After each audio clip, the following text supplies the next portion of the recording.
Introducing Allbirds' new Wool Runner 2, redesigned to redefine comfort. Extra cushioning offers a plush ride, and premium materials deliver a cozy fit. Go to allbirds.com and use code FRESH24 for a free pair of socks with purchase today. You're listening to a Weeby Geeks Network podcast. From Beverly Hills, California. Everybody knows I'm gorgeous, pretty, beautiful, whatever you want to call me. Bobby, the Brain, Heenan. What's Gretzky's number? 99. What's your Check number? that out. Oh, number one. You know, I'm the kind of a man that doesn't like to be made a fool of. Now interview me. Okay, Bobby Heenan. You know what I was thinking before you... Oh, I'm sorry. You were going to say something. What is this, the Weasel Open? Oh, it's not the Weasel Open. This is the proper attire when you play golf in Beverly Hills.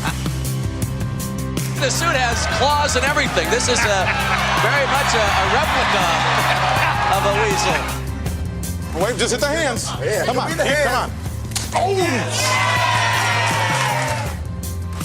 Those are nice feathers. That's a boa? It's a little ragged now, but I'll get it. So are you, so what's the difference? Right. Get out of my way! I'm Gorilla Monsoon along with Bobby the Brain Heenan, and as you can see, we're here. Wait. Let me tell them where we're at. Oh, all right. We're sitting in my palatial estate in Beverly Hills. We are poolside. not. Where's the thing that shows how far you went or how... It's broke. Don't worry about it. I'm keeping it in my mind. So far, it says you haven't gone anywhere. I got it right here. Smell the kid. Go ahead, smell it. Oh, there's my call right there. Hello, Jack. Where you going? I'm getting the hell out of here.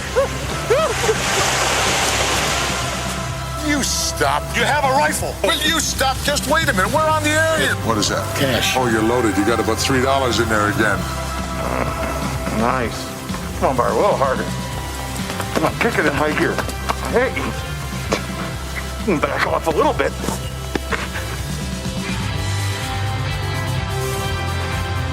I'm a gentleman. I'm Bobby the Brain Heenan, regardless of what these humanoids have to say about Weasel. Hi, Bobby. Hi, Bobby. You know the rules. Mr. Heenan. That's right.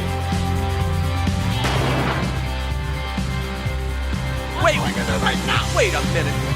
Bobby Heenan. We're on the air. I know. It's a family show. I know. I picked Booger to win.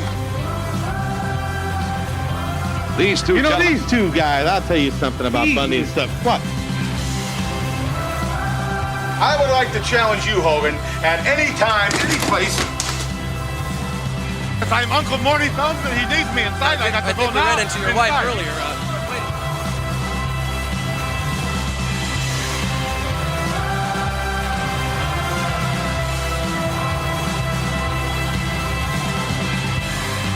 You listen to me, you go to the top.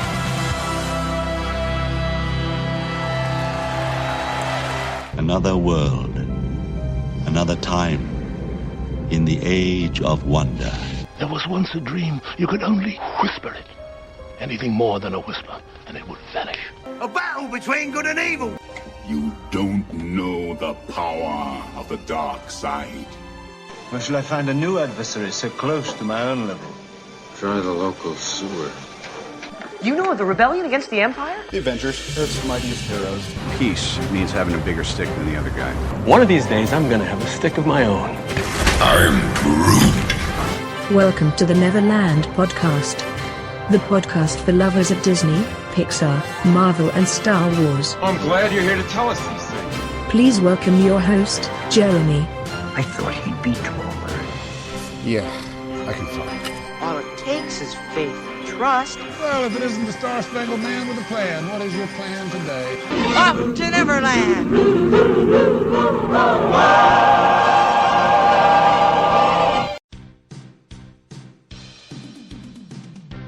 Well, take your pixie out of your pockets, wrestling fans. This is the Neverland Wrestling Federation here. So you take that pixie, you sprinkle some of that pixie dust around, and you think your happiest thought, and you'll fly away right into our arena here in Neverland. I am Jeremy, the Gorilla Spider-Pan, and with me as always, Phillip, the Weasel Kryptonian Lost Boy. Weasel? Who you calling a weasel? Don't call me a weasel. Well, I'm the Brain. I thought that was your nickname. They keep calling you that. But be serious. Yeah, no, I won't be serious. You better call me the Brain. Yeah, okay. Sure, as soon as you get somebody on your phone to tell you that you have some. Hey, don't you worry about who's on my phone. That's between me and Andre. All right, well, as long as you're not talking to Betty anymore. Well, we do need to make sure we tell everybody to... We still have the link popping on the website. You'll probably see it right there in your show notes there. For redcross.org or .org/donate/donation. You can now donate for both Montana and California fire victims, Harvey and Irma victims, and Red Cross. I think they're kind of international, so if you're concerned about anybody there in Mexico City after that really bad earthquake, hopefully the Red Cross will be able to help out there as well. I'm going to keep having this link as long as we're having these natural disasters. And I believe you can. Of course, you can choose where your money goes on this website, so go and make a donation, because Mexico City really does need help. I've been hearing some really awful stories. It's really been bad. Our world's really been having a lot of rough times with natural occurring things, and I won't get into the implications of that because that's not what we're here for. But anyway, so let's just go ahead and jump right into some news, because we have a matchup coming up here between Epcot and the rest of the world.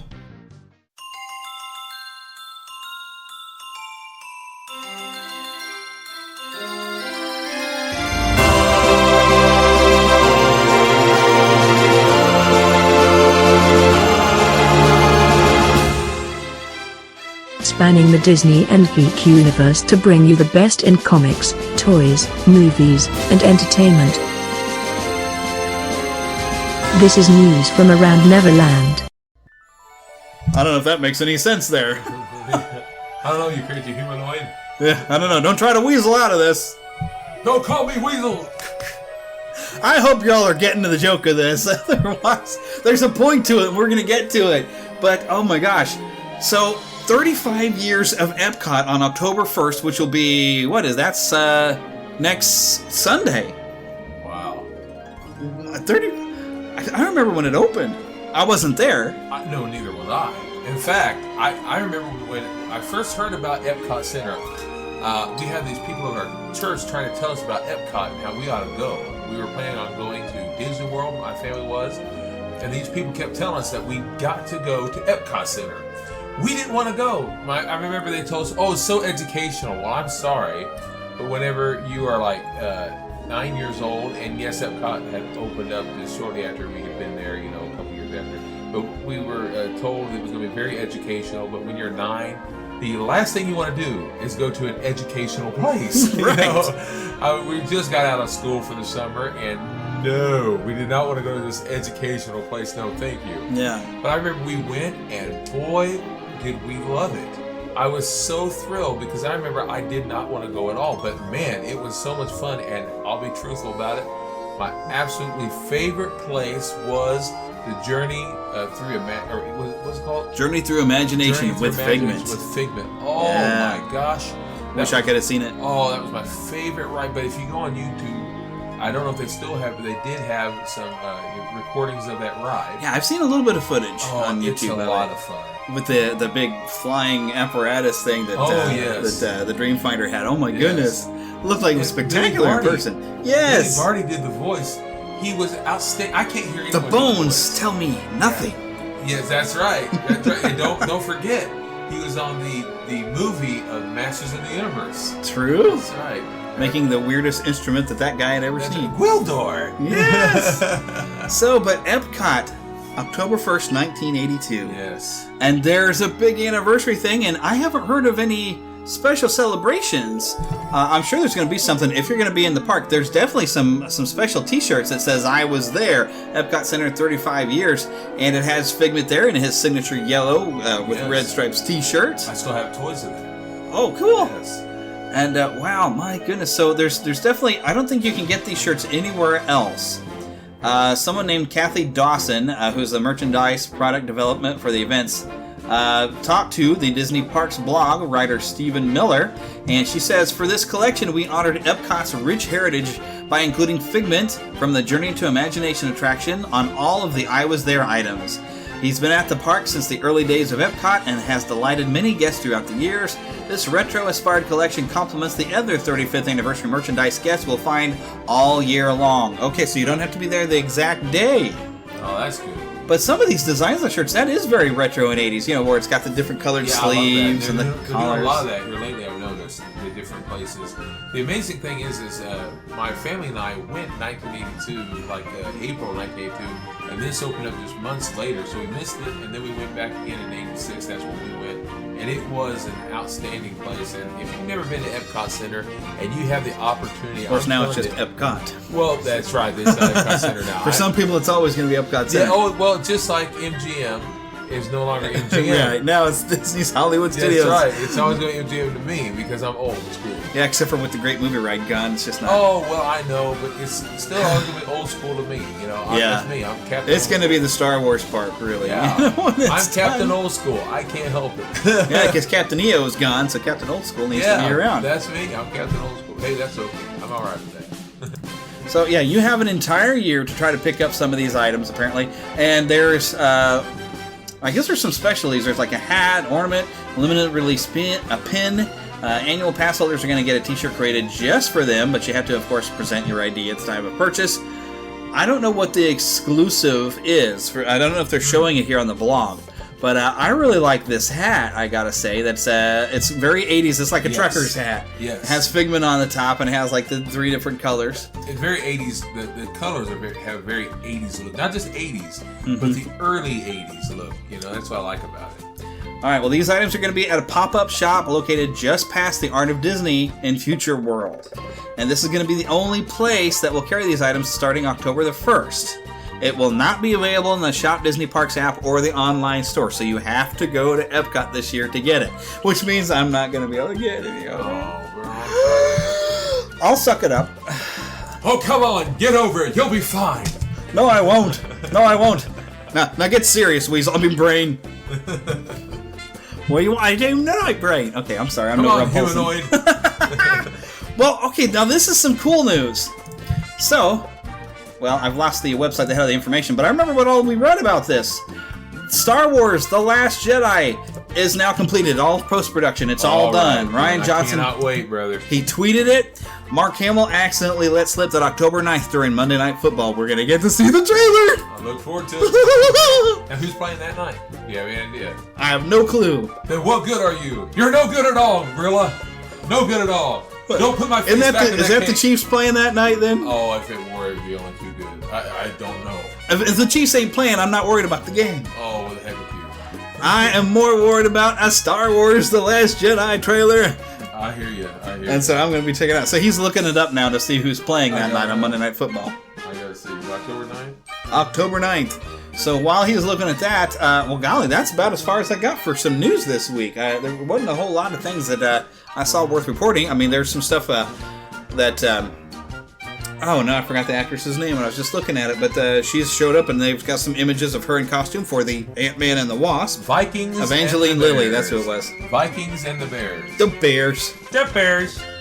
All right, so the Vikings and the Bears. So if you happen to be a fan of those teams, you're in luck because you're going to get a Star Wars trailer. And the rest of us, you're in luck because you're going to get to watch a football game while you're waiting for that trailer. It's going to be like the Super Bowl. I'm going to be like wandering around doing other things, you know, doing my homework, and then I'll hear a commercial start and I'll come running in. But whether we get to watch it then or not, don't you know?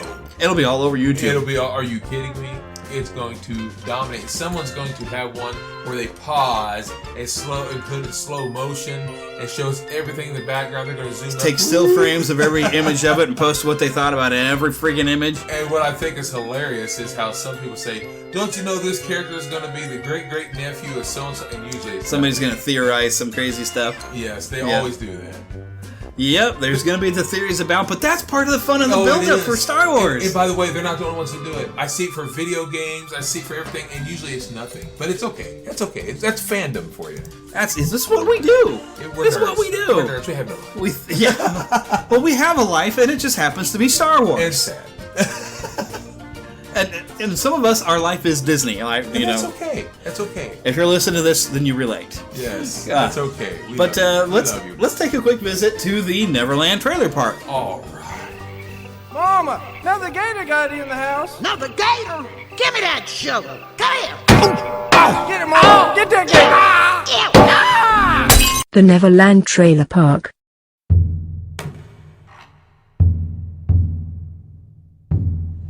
The Japanese archipelago, 20 years in the future.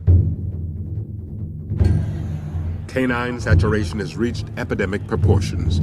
An outbreak of dog flu rips through the city of Megasaki. Mayor Kobayashi issues emergency orders, calling for a hasty quarantine. Trash Island becomes an exile colony. The Isle of Dogs. I don't think I can stomach any more of this garbage. Exactly. Same here. Words out of my mouth. Nobody's giving up around here, and don't you forget it, ever. You're Rex. You're King. You're Duke. You're Boss. I'm Chief. We're a pack of scary, indestructible alpha dogs. Atari Kobayashi, you heroically hijacked a junior turboprop XJ750 and flew it to the island because of your dog. Darn it. I've got a crush on you. We get the idea. You're looking for your lost dog Spots. Does anybody know him? No. I've lost all of my pride. Spots, if he's alive, may very well be living, even at this moment, as a captive prisoner. Somebody is up to something. Will you help him? The little pilot. Why should I? Because he's a 12-year-old boy. Dogs love those. We'll find him. Wherever he is, if he's alive, we'll find your dog. It's gonna be a fight!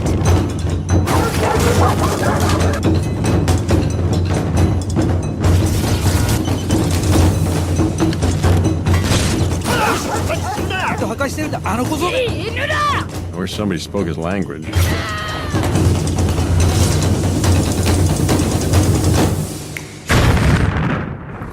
Wow. To the north, a long rickety causeway over a noxious sludge marsh leading to a radioactive landfill polluted by toxic chemical garbage. That's our destination. Great. Got it. Get ready to jump.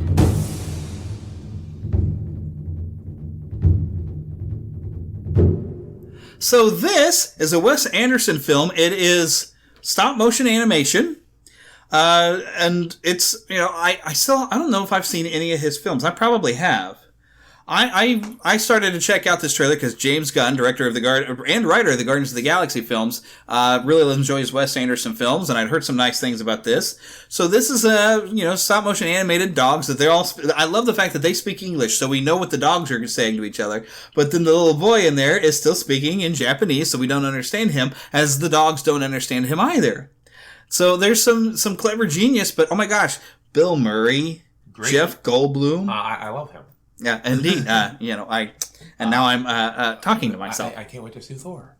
Oh, yes, because he's in Thor. He's wonderful. Yes. Oh, yes. Thor's November 3rd, brother. I can't wait. November 3rd. We're coming so close. One more month away to Thor Ragnarok. But I love stop animation films, but I got to tell you, this goes to show me, I didn't even realize when we were watching it that that's what it was, which just goes to show me how great computer animation has become. True. That I couldn't even tell at first. Until you said it a while ago. I didn't even realize that's what it was. Which just goes to show me that the computer animation has become so good, so sly. I'm almost wondering what's the point of making that. Please, but there's an art to the stop motion. There is, and I respect them like it's nobody's business. Because, Nightmare Before Christmas, things like that. Mm-hmm. Even though... Kubo, did you see Kubo? Oh, yes, and it's good. Love it. I didn't see the whole thing, just saw bits of it. But it was good. Oh, I got it on Vudu. We'll have to set you up. I would like to watch it. And, I know that they were badly done for what they were at the time. They were greatly done. But things like Rudolph, I don't want it changed. I really don't. It's so great as it is. Exactly. Yeah. It's almost so bad it's good. I'm talking about the animation style. Yeah. So bad that it's good. I don't want it to be smooth. I like it that way. I like it choppy. It's just like the old Speed Racer and all that. I like it choppy. I really do. I don't want it. There's something special about that. Yes. It's so bad it's good. It's like Batman and Robin. So bad it's bad, but I like it. Yeah, and we're talking about the George Clooney film, I suppose. Then, yes. You get the ice, I'll get the Iceman. Shut up! I like it the way it is. Okay, I like it. Yikes! Oh, indeed. I need to introduce myself. Oh my! Yeah. Speaking of DC comic films, guess what came on to Blu-ray this week? And this isn't really a movie review so much as because we already reviewed the movie, and I've already gushed over this film. Oh yes, me too. Wow. Or at least over her. Yeah. No, I'm sorry. Go ahead. Well, I would have gushed if I wasn't married, but yeah, I hear you. She's a very lovely woman, and she did an awesome job, Gal Gadot. And we haven't even said it's Wonder Woman is on Blu-ray. All right, there you go. Now, have you gotten a chance to watch the film to see how it looks on the Blu-ray? How does that? Did they do a good job of transfer? They sure did. Because it's always important to mention that, if you notice any flaws when they translate, sometimes something happens. No, it looked good to me. Looks good? But, I will admit that I didn't watch it straight on. I mean, I watched it, but I was also busy drawing at the same time. But I did watch it. I mean, I looked up and watched most of it, and it did very good. Make sure it still looks good. Well, a lot of these films, they still look good because they're digital when they put it out there to watch instead of transferring. But, we have noticed, like, sometimes on some of the older Disney films, when they try to get it digital, you get that little imperfections. Yeah. But it's always nice to mention that it looks good. I'm not that judgmental, I guess, but for the most part, I probably did a good job. We just love everything to look good when they try, because trying to high def some of the old animation sometimes doesn't come out well. Like I think Mickey's Christmas Carol, it just has that weird oddity. Yeah, but I still love it, and I can overlook it. I started to look at some of the special features. There's a really great feature. A couple of them that I looked at that I really enjoyed. I haven't watched those yet. I haven't. But they had a thing of course, making and designing the armor. And some of the design behind thinking, okay, well, we have this ancient Greek world, but we're trying to think, well, what if you're in this ancient Greek-style city that has come to its own modern age, and you've had these decades and centuries pass, that they've developed a different style, that the world has changed, but yet hasn't really become as like our world. Yeah, I thought they did a good job with that, because I did notice one thing watching the film. It looks old, and yet it isn't. So, I mean, it's like it's modern, well, for the early 20th century. It's modern, but it's not modern, and it's got its old style, and yet it's at the same time it's more modern than the old Greek and all. So I think it's pretty cool. They did a really nice job, and so all the armor designs went that direction. Yeah. And they even was talking about they first did, of course, the Wonder Woman armor. Yeah. And they took ideas from that and little bits of it and put it in everybody else's armor, so they all had a similar style. Yeah. So very, very cool. Also, there's a really great feature with Patty Jenkins, the director. Talk about her vision of how to do it, and her fandom of Wonder Woman, how she loved Wonder Woman, and apparently even loved the comics, which is why it went so well. Having somebody who's a fan of it has definitely makes a better movie because they have such a love for the character, and she did a phenomenal job. And I hope that she gets to do more than Zack Snyder does, because she's been so great with a DC character. Just giving her this one, I'd like to see what she gets to do with some of the other characters. Now, when they bring out the Justice League, which isn't very far from it's coming pretty quick in November. I believe we're going to get to come and talk about that, because that'd be fun. Yeah, I've got some people on the horn who also want to talk about that just love Aquaman, and they want to come and talk about that too. I hope they do well with him, because so far he doesn't look a lot like Aquaman, but it looks like they have done a little bit to make him fun. Yeah, I think they're trying really hard to get away from the people have of Aquaman. But I still love that Aquaman. I just think that they put it somewhere in between. Of course, this is the one we're talking about, but I think they bring him somewhere in between a few things. Because he should have that control over the animals and the control over the water, and show everybody just how powerful Aquaman really is. In Smallville, they did a very good job, because I didn't see that. Oh, I'm telling you. He controlled the animals. He controlled the water. He had power. He was so powerful. He gave Clark a thing or two. He knocked him out of the water. I mean, well, he can match Superman, from what I've heard. In the water, he can, and he did, because he's also super strong. He knocked him out of the water. I'm telling you, y'all have seen it. It was great. I'll have to check it out. Third feature that I thought really stand out, I thought was pretty cool, is they went into some of the extras of some of the women who were playing the Amazons, and you had some boxers, wushu masters, but they showed some of their training, and these women were like putting it all in their training and getting buff and everything, and even showed like some of the actors like Robin Wright. When you look at her in the film, you realize, oh my gosh, she's put on a heck of a lot of muscle. I mean, they really went for it and committed with this training to get into the shape, to look like warriors, and to learn some of the fighting, to really kind of become warriors. How they would do in a real fight, don't know, but I'm sure that wushu and that boxer, they'd kick your butt, surely. Well, I know that when Gal Gadot was sitting there going through a lot of training. I saw a lot of her videos of that, and at the same time, when I physically could, I was in the gym a lot training. So when I first saw her doing that, I thought, wow, I respected that. Yeah, because she was really putting down a lot of effort. I thought that's awesome. That was awesome. They really went for it to really get into the shape they needed to be warrior women. That was a pretty cool clip. I really liked that one. So a lot of really good special features. I like some good behind the scenes. I like to know the craft of making some of the props, and I got a little bit of that in some of the features. I haven't seen all the features, but that's the type of thing I like to see. I want to see the craft of making the film, and so really a good deal. Now, you got a better package, though, than I did. I just got a simple Walmart package, Blu-ray, DVD, digital. Yes, but at Target, you found something. I did. I went to Target, and I got a special feature. It was a Blu-ray, DVD set, also digital set, where it came in for just a couple dollars more. It came inside a case it's basically a book. It's got a special hologram cover, and anyway, it's very good. It's just a couple dollars more. For just a few dollars more. Thank you, Clint Eastwood. I appreciate that. Anyway. Hang them high. It's very good. There you go. So, yeah, definitely go out and get yourself a copy of Wonder Woman, because it was a great film, although I've met some people who didn't like it, and I said, well, that's okay. That's all fine. Each their own. I thought it was a fabulous movie, and I'm looking forward to seeing more of Wonder Woman in Justice League.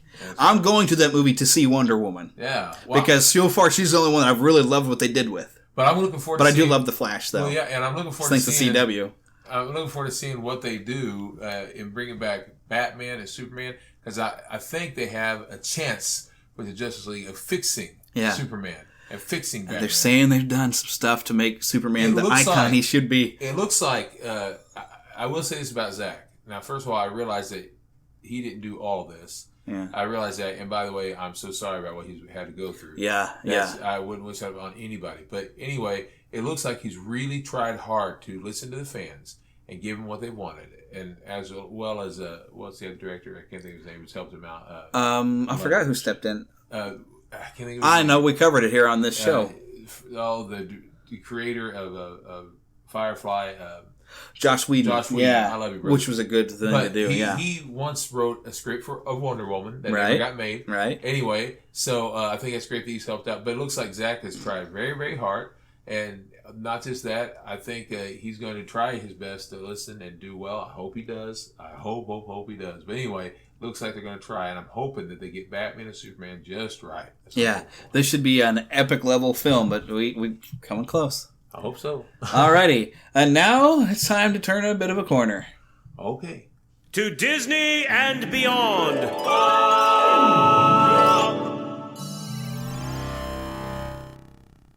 Alright, so this is where, we say, of course, to Disney and beyond, because we are certainly going a bit beyond. As we've noted already, we've been talking some Wonder Woman here. And as you heard at the top of the show, that little tribute that was created actually by WWE was shown on Monday Night Raw of Bobby the Brain Heenan. Because, part of Neverland, this is where we never grow up, and we share a lot of stuff from our childhood and a lot of our nostalgia. And even as Eric and I were recording last week's show, we wrapped up the last show, and Eric said, "Oh my gosh, Bobby Heenan's dead." It was the very last thing after I just hit the stop button on the record. So I almost wanted to jump in and do something right there, but we'd already gone over an hour into the show, and last week's show was pretty good. But that rocked me. Yeah. I mean, these are people who meant so much to us when we were kids. Yeah, it still do for me. Still do. Still mean a lot to us, but I mean, it's from that childhood. Yeah. But I didn't realize his real name was Raymond Lewis Heenan. I didn't know all that either. Yes. He'll always be Bobby Heenan to us. You're right. Bobby the Brain. He'll always be Don't Weasel. call me Weasel. That's Don't right. call me Weasel. But he was a wrestler, a commentator, spent a lot of time with the AWA, American Wrestling Association, of course, the World Wrestling Federation. Are we allowed to say WWF, or are they going to send the pandas after us? No. And also over at WCW, World Championship Wrestling. That's right. And he was he was the best heel next to Ric Flair. Yeah, he was.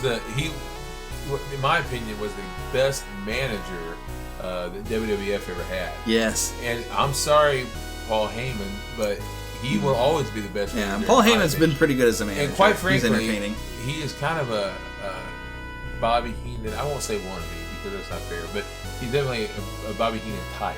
Yeah. But and he probably said that himself. Yeah, learn from the best and then emulate it. Yeah, right.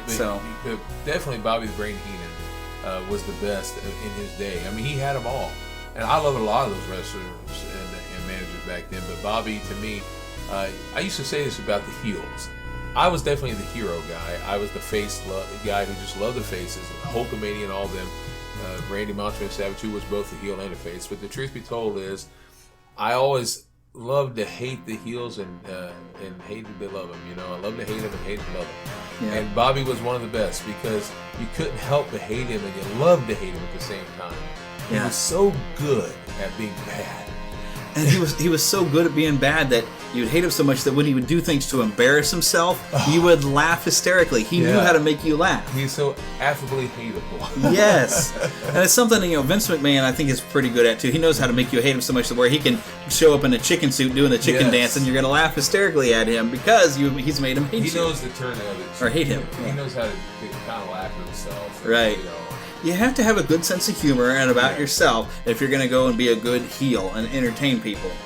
And now that we kind of know that they're not really that bad of a person in real life, the things have changed, and you can love the heels because of how despicable they can be.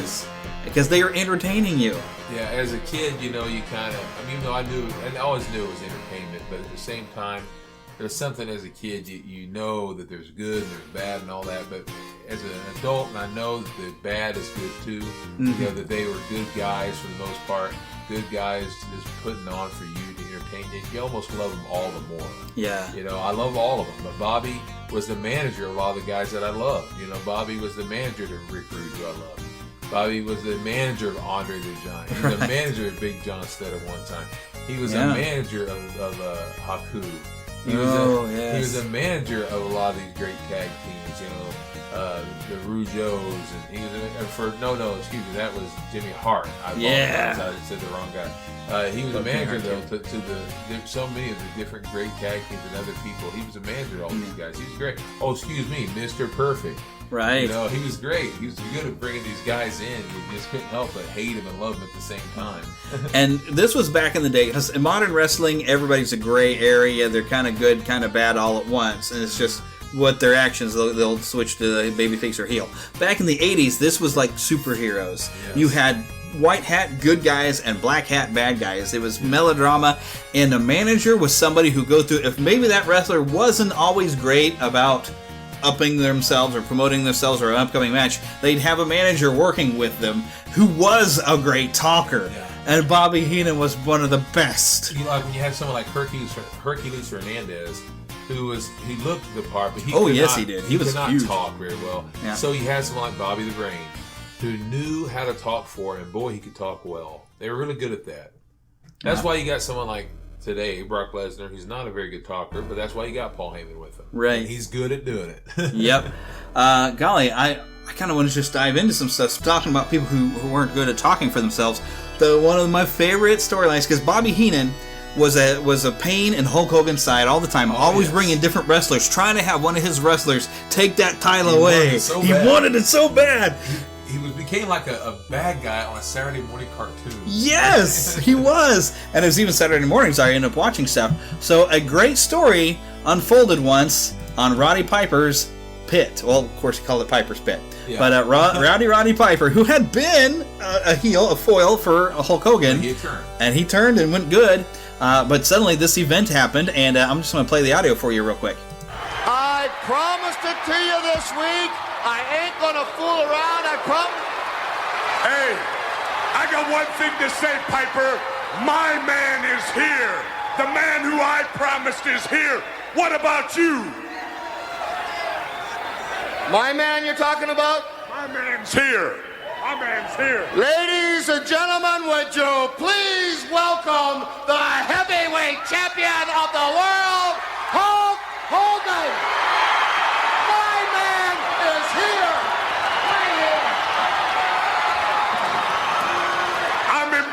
And I don't impress easy. Now, for this discussion, may I present 15 years undefeated, the 8th wonder of the world, 7'4", 500 pounds, Andre, the Giant. Wait, what's going on here? Hold on, man. What are you doing with him? You guys aren't together. Come on, man. Andre, what are you doing here with Heenan? What's going on? Andre, listen, man. You can't be here with him. Don't you know what Heenan's done to me? To these people out here since you've been gone? It can't be so. Andre, listen to me. Day one, man, when I set my eyes on you, brother, you're the reason I got in professional wrestling. You were like a god to me, a role model. You can't be here with him, man. You're the one that took me all the way from nothing to the world's title. Andre, you can't be with him, man. No, wait 1 minute. You're the one that taught me, man, about respect for the fans, about helping the kids. You're the one that taught me about good sportsmanship. You set the mold for me to follow, man. What are you doing here with him? I'll tell you what he's doing here with me.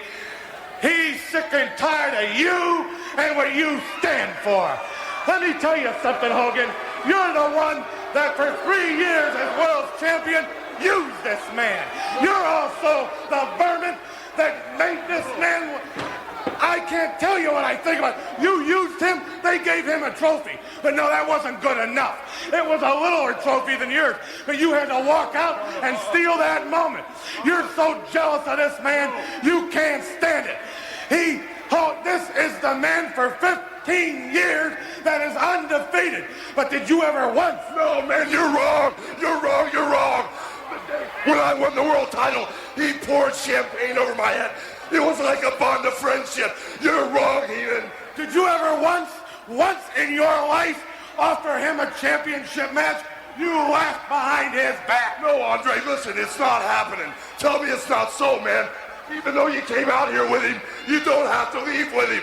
It's not happening. Take your hands off my shoulders. He's got one more thing to say to you, Hogan. Look at me when I'm talking to you. I'm here for one reason. To challenge you for a world championship match in the WrestleMania.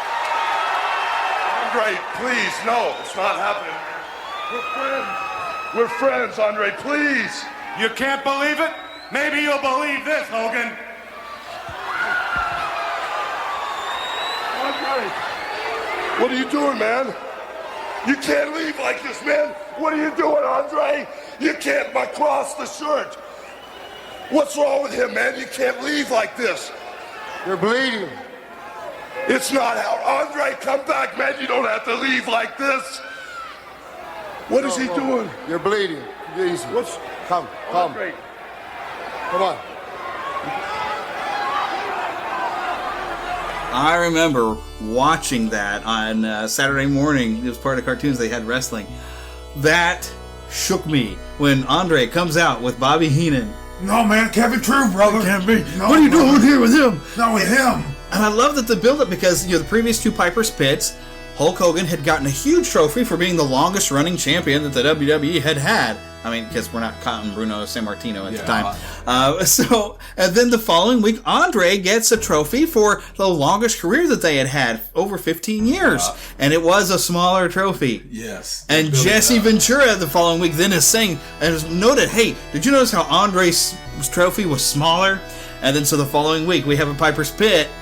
Because that was the voice of Jesse Ventura, another great heel, and somehow or another got elected governor in Michigan. But anyway, so to have... What's the matter with you, man? So then Andre and Bobby Heenan comes out, and this was the beginning of my favorite WrestleMania ever, WrestleMania 3. Hey, brother, don't you forget there's another great match on there, too, brother. Ooh, yeah. Oh, yeah, that was a great match when we were talking about Bobby Heenan. Phil's wearing two Macho Man shirts kind of layered on here. He's machoing out. I did find another clip off of another YouTube channel here that I do want to show you, where it's called a shoot interview. It's where they're just being themselves, where somebody's talking about Bobby Heenan, and he's talking about some of the setup for this match, although you have learned some things that everything he said might not be entirely accurate. Andre used to like to be clotheslined, but he wanted to step out about a foot from the ropes. So when you hit him, he could take a step back and tie himself. Right. Well, the Warrior would come like 200 miles an hour and just hit him as hard as he could, which would never bother Andre. He would hear Andre go, I knew something was going to happen down the road. Next night, same spot. Third night, here comes the Warrior. 200 miles an hour. Just as he gets there, Andre goes, puts the hand up, which is like this. Right. Stops him cold, cracks the paint. He grabs the rope, almost goes down, doesn't know where he's at. Next night, here he comes. Ding. And Andre looks down at me and yells, "He's learning." That's how to teach him. That's how to teach him.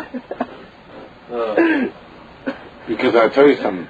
If Andre did not want you to have a good match, forget it. There's nothing you could do to him. There's nothing you could do to him. We've heard that before. I think Jake said that. Yeah. Every time he went to pick him up, Andre would step on his hair. Oh, I told you, Andre. Stand on his hair and pick him up. I was telling Andre used to like to stand on you, too. I would tell him hop. Unbelievable.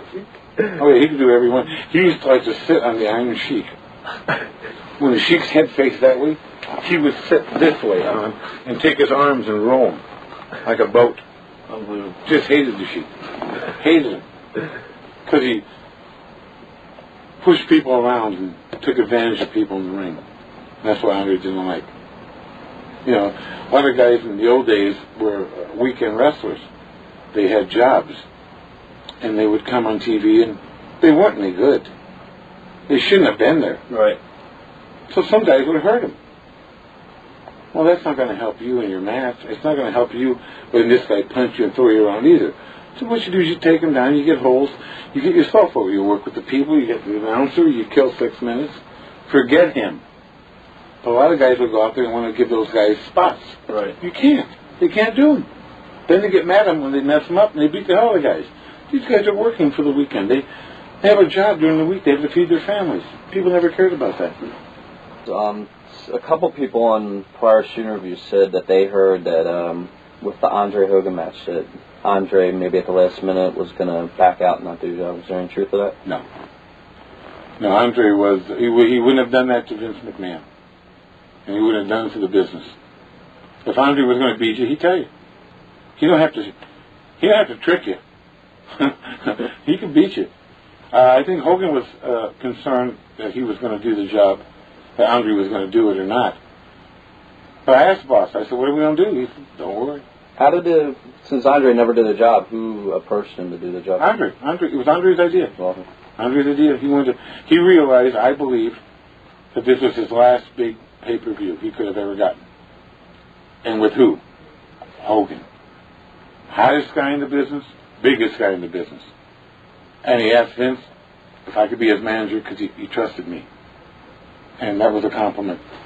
So, there was never nothing to do. Boss just said, don't worry about it. And if he wanted to beat Hogan, he was going to beat him. If he didn't, he was a professional. He made his money. That's what he wanted to do, is make his money on the way out. And be on the biggest one that he could be on. Okay, so the one thing that's a little confusing is when Bobby Heenan is saying that it was Andre's idea. What Andre's idea is that he was going to lose or do the job for Hogan to win. But the actual match idea came from Vince. Yes. Andre had actually gone away to make the Princess Bride before this. Yes, that's exactly right. Which is why in the previous clip it's like, hey, all this stuff happened, you don't know what he was doing while you were away. That's why, because Andre had been away making the Princess Bride. Yeah, Vince McMahon, they had done WrestleMania 1, and it did pretty well, but, basically he got his money back, Vince. He didn't make any money on it. He just got his money back from doing it. Yeah. When they did WrestleMania 2, it didn't do near as well as they'd hoped. They had two different parts. One was in one place, one was in the other. It didn't make a whole lot of money. But anyway, then when they did WrestleMania 3, it made tons of money. And, the Randy Macho Savage match with Ricky Steamboat was outstanding. Hogan, Andre, I won't get into which match is better. I think of course, we're still building up to WrestleMania 3. Talking about, Yeah, so the WrestleMania 3 was the greatest match, greatest night, I think. Well, that basically made WrestleMania the best because still my favorite. It was WrestleMania 3 was outstanding. But anyway, when all that happened, he called Andre, who was on the set of Princess Bride. He said, I had this idea. He said, no, I'm retired, boss. I'm retired. Of course, you have to imagine his was, I'm retired, boss. But anyway, he said, he said he wouldn't do it, and then he said, well, what about it was you and Hogan, and if you was to lose to Hogan? And he said, yeah, he would do it. He said he would do it, and he said, yeah, he'd go ahead and lose to him. But then Hogan somehow had gotten the idea that he wasn't going to lose, because if he didn't want to, he wouldn't. Yeah, and but we're not there yet. I got stuff before the match. You're kind of getting ahead of me. Oh, here. I'm sorry, brother. So go ahead. We got more. I got another clip that I found. This came directly from WWE from their site, cool. And of course we're here to talk about Bobby Heenan and of course his involvement and just show how he was in as being a manager. Because really, Andre sometimes it's hard to understand what he said. He had a very heavy French accent, and we see a little bit, voice. And we see how that comes out a little bit in this discussion. This is the contract signing for WrestleMania 3 for the match, and so Bobby Heenan, of course, is acting as the mouthpiece for Andre the Giant. It's unbelievable right now. Stadium. Pontiac Silverdome. I'll tell you what, I'm giving the people of Michigan and the officials at the Silverdome a lot of the credit, along with President Tunney. Fine, do what you want. Gentlemen, excuse me. Gentlemen, please. We are here for the most auspicious signing for any heavyweight title match in history, as you all know. Let me introduce, just for the record, some of the dignitaries who are with us at this time for this historic event. First of all, Bobby the Brain Heenan, representing the challenger, the eighth wonder of the world from Grenoble, France, Andre the Giant. To my right, the heavyweight champion of the world from Venice Beach, California, Hulk Hogan. And to my immediate left, the distinguished president of the World Wrestling Federation, Mr. Jack Tunney. Mr. Tunney, get on with the proceedings. Would you please sign on the dotted line, Mr. Rusimov? Whoa. Slow down here, Mr. Tunney, Mr. President. A few things I want to go over with you first. Fine. When we had a discussion about this championship belt, Yes? I want a new championship belt. That's agreed. This one was made and designed for this human being, and I use that term very, very loosely. I want one made that will fit a man, fit a giant of a man, somebody that can represent the world of professional wrestling, not like this man. And another thing, I just want you to get one thing straight, Hogan. 15 years this man's gone undefeated. The 3 years you've been world's champion, you've talked behind his back, you've laughed at him, you never once gave this man an opportunity. Now he's got that opportunity. Sign it if you're gonna sign it!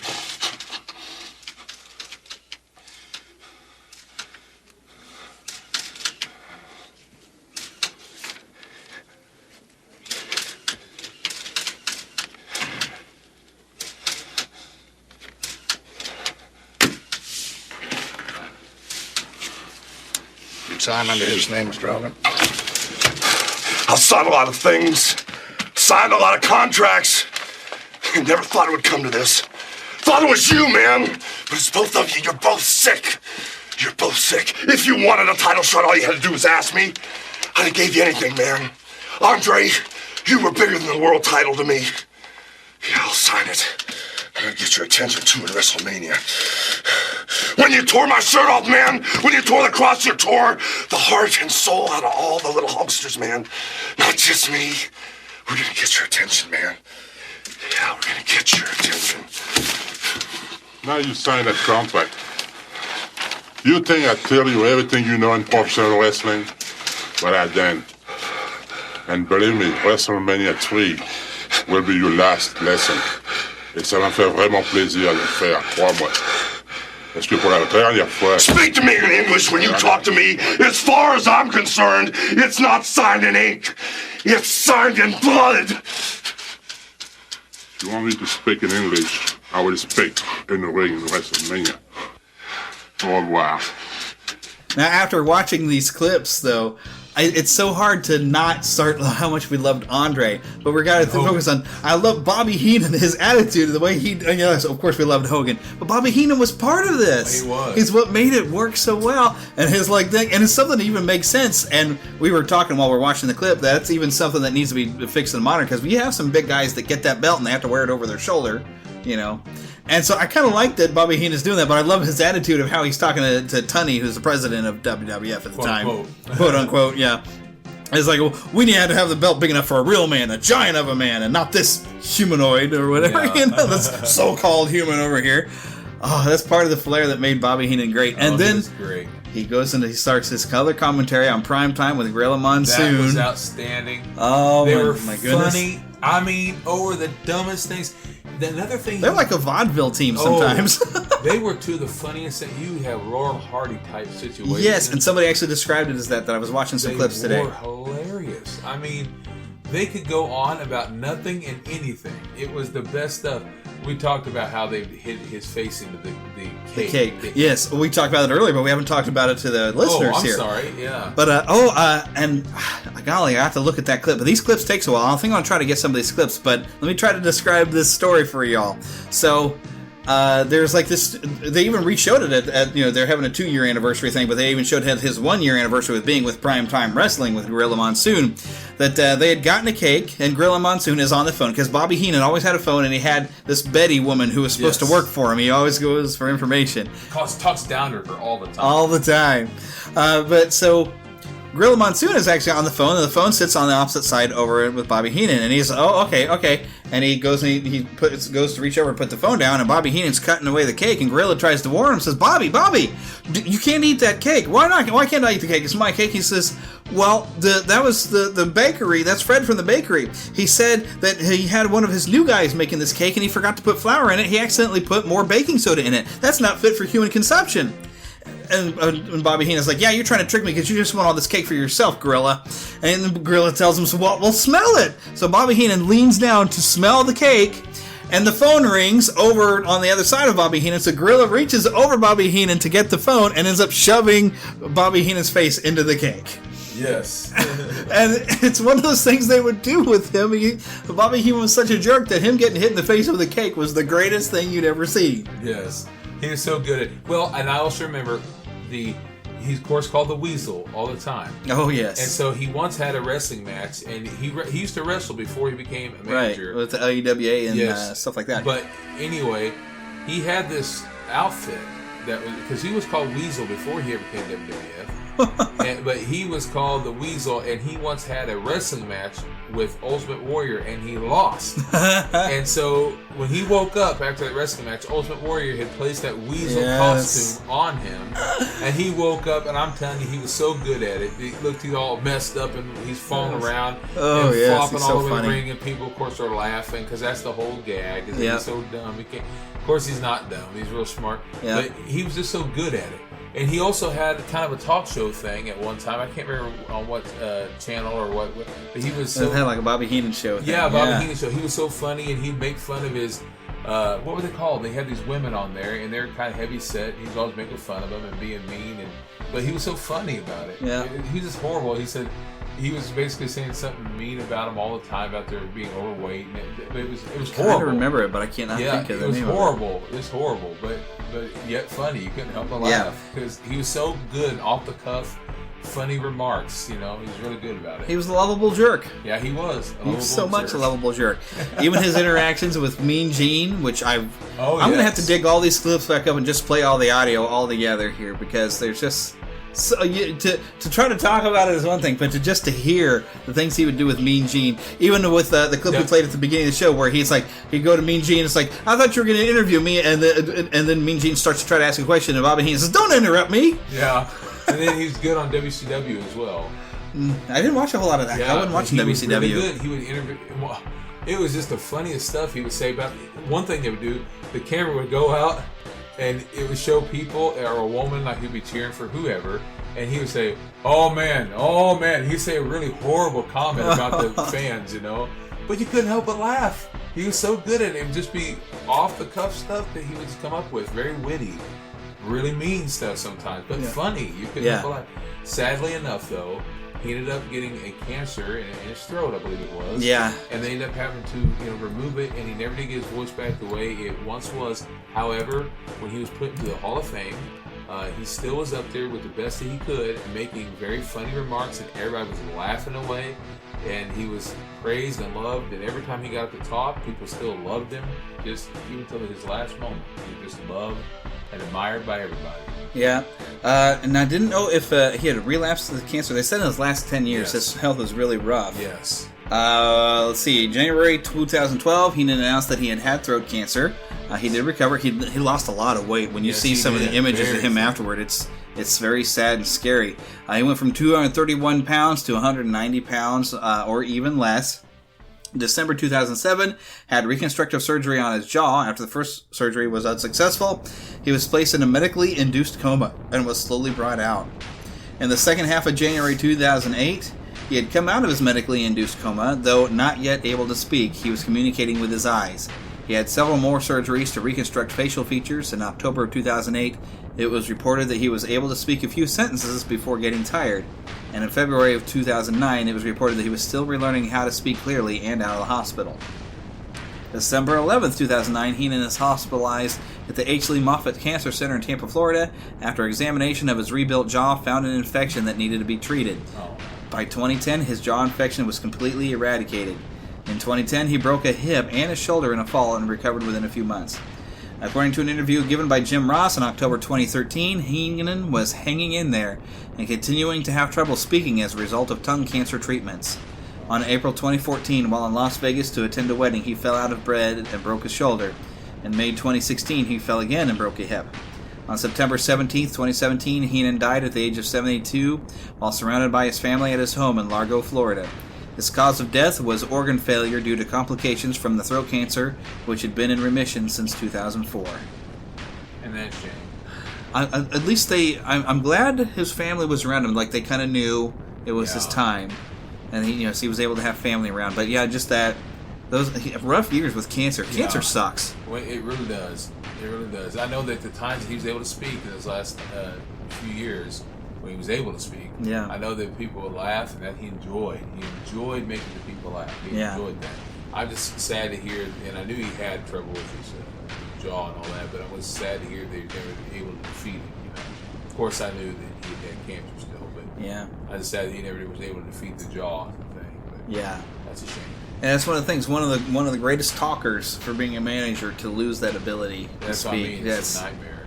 Yeah. My gosh. One of the things I remember when he got in the Hall of Fame, I believe it was 2004. Yeah, 2004 It's a long 20-minute speech, otherwise I'd share it. But what I love that he did was he said, dang, this feels good. He being up there talking again, people laughed and laughed and laughed, and you could see he just filled with life again. Mm-hmm. Oh, it felt so good for him, and I just loved that. Yeah. And especially, he'd spent so many years of being the guy that everybody's supposed to boo and we're supposed to hate him, to when it comes back to Hall of Fame, everybody who had to boo him because he was being the bad guy showed that they, in truth, really loved him. Yeah, he was loved. He was very beloved as being that bad guy. Because a lot of those guys, a lot of these guys that you see in wrestling, that they're horrible people, you might meet them outside. Like, heck, Dave Bautista, now Drax, he's spent some time in a heel. And heck, even before Guardians of the Galaxy came out, he went back to, what was that, a Royal Rumble? They had him win. They booed him. And it was supposed to be this great comeback, but nobody wanted him to actually come back and win it. And he got booed, and actually he cussed at a few people. Yeah, because it was not that he had come back.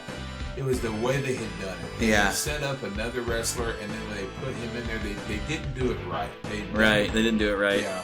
So I felt really bad for him, but it's just like with the heel. But he had to go through a big heel turn, pretty much because the fans, that's the way they were treating him. Yeah. But yet, although we've had that heel turn, we still love Dave Bautista.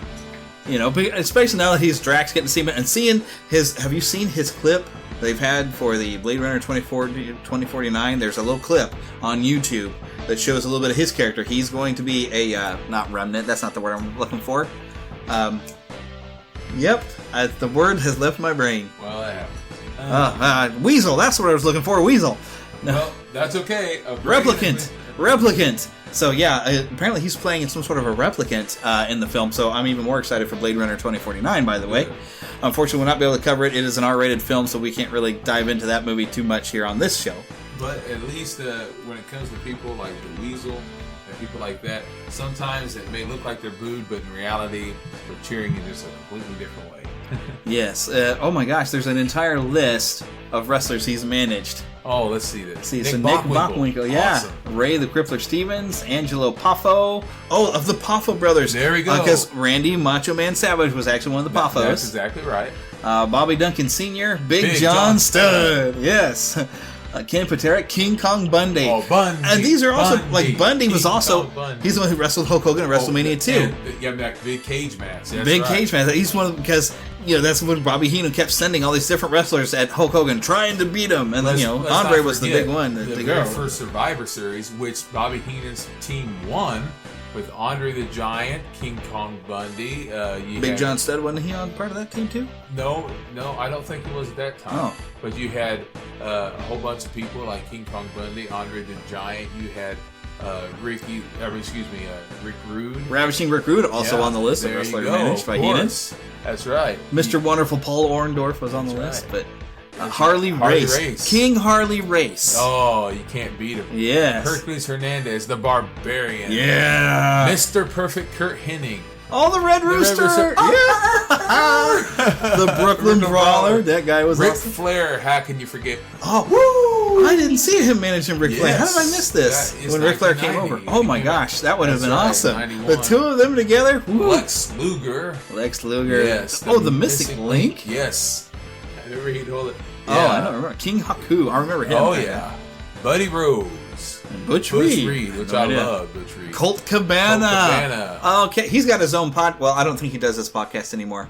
I don't think he does, but Jimmy Jacobs, which I don't know who that is, but Nigel McGuinness. Yes. CM Punk. Yep. CM Punk got to be managed by him for a short time. Wow. Baron von Raschke. Raschke. I'm something not like that. Ernie Ladd. Dick Warren. Is he related to Eric Warren? I'm not sure. Let's see who else. John Jumbo Bailey. Killer Carl Cox. And 3Ks. Wow, that must have ticked people off. Superstar. Teams managed was, of course, Nick Bockwinkel and Ray the Crippler Stevens. The Blackjacks with Blackjack Lanza and Blackjack Mulligan. The Brainbusters. Art Anderson and Tony Blanchard. I remember that. The Colossal Connection of Andre the Giant and Haku. Yep. The Islanders, Haku and Tama. I remember them, yeah. The Assassins, Guy Mitchell and Joe, whoever, and Tommaso, I have no idea. And the Valiant Brothers, I remember that too. I don't remember the Valiant Brothers. Yeah. But I remember whenever the Brainbusters, basically he left him right there. I think it was on Saturday Night's Main Event. He just left him right there in the ring because they were losing. Well, because they had been champions. And then they weren't, and he was just mad at him. Like, fine, you don't need me, and I don't need you. He just is up and mad at him. Oh my gosh. Yeah. No, I guess it was Mr. Fuji that was George the Animal Steel, because I thought maybe George the Animal Steel came up with Mr. Fuji. Mr. Fuji is another great old manager. Oh man, he was great. And then don't forget, well, there's a lot of great managers. The Slick, yeah. Slick was awesome. Slick, Mr. Fuji, of course you have Captain Lou Albano. Captain Lou was pretty much, he started managing a lot more of the faces. In the beginning, and then he was a face. He was like the anti-Bobby Heenan there for a long time. He even was supposedly managing Cyndi Lauper. Yeah, he was. But a bunch of awards here for Bobby Heenan. He had the Iron Mike Mazurki Award, Manager of the Year Awards in 1972, 76, 89, and 91. A Stanley Weston Award in 2012. Lifetime Achievement Award in 2009. Awesome. Professional Wrestling Hall of Fame and Museum, class of 2006. St. Louis Wrestling Hall of Fame, class of 2010. I didn't know there was such a thing. St. Louis Road Trip. And of course, the WWE Hall of Fame in 2004. And the Wrestling Observer Newsletter Awards gave him the Hall of Fame in 1996 and Best Color Commentator from 1992 to 1994. That would have been his WCW years, I guess. And that's right. And I would love to see that too.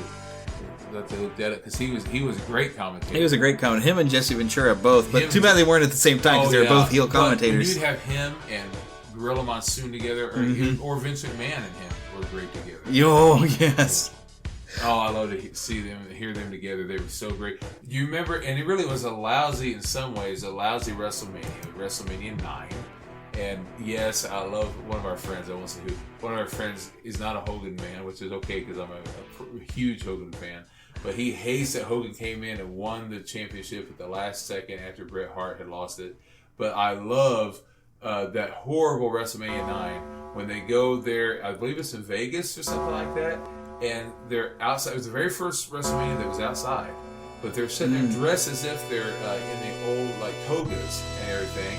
And Bobby the Brain Heenan comes in on I think it was an elephant or and he's wearing the toga and stuff. But he's backwards. He's coming in backwards on the thing, and he's like, What's going on here? I don't understand. You're just making fun of me now. Oh, man. Yes, we sure are, because we love you. Yes. Oh, wow. Such great memories. There's something even that jumped in my head and jumped right back out again. That was another good one, but I forgot it already. Doggone it. My mind is so slippery. Well, as slippery as your mind is. Where is that? That's the Lion King line anyway. But we probably better wrap this up. So, you go on forever, Robbie Brain. Yeah. Thank you for all the memories there. Absolutely. And, yep. We love you, Bobby. Yep.